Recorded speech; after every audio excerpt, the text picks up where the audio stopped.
So you're a golfer who tends to get across the line at the top of your backswing position. By the end of this video, you're going to know the top 3 reasons why this happens and some of the best drills in order to correct this pattern. First, let's talk about why this happens. The most common reason is the club head tends to get too far inside too early. The improper wrist mechanics in your golf swing and takeaway position now causes you to lift your arms and get the weight of the club head over your lead shoulder. The good golfer can save this position by shallowing it in the downswing, while the high handicap amateur golfer will now go over the top here, causing a death move. Instead, we need to properly use the wrist in the takeaway position to set that club more outside the hands. In order to do this, we're going to feel more radial deviation, hinging the club more upwards to start the swing. We can now turn to the top and get the shaft in a more neutral position. Cause number 2 has to do with how this trail shoulder socket is moving in our backswing. For golfers who get across the line, they tend to get too internal, which causes the shoulder to go in this direction and the shaft to go point over there. Instead, we need to feel more external, where the elbow is pointing more out in this direction, which is going to help me have that more laid off feeling. To ingrain this feeling, what you can do is put the club out in front of you, hook the left hand behind your right elbow, go to the top of your backswing, and really put pressure in on your arm.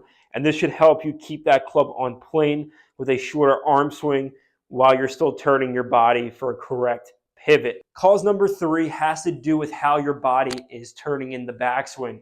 Most golfers who get across the line tend to over-rotate in the backswing and tend to turn too early. Instead, we need to have the feeling of the shoulders stopping at 90 degrees and also shortening up our arm swing. This is going to help you to stop over swinging in your backswing.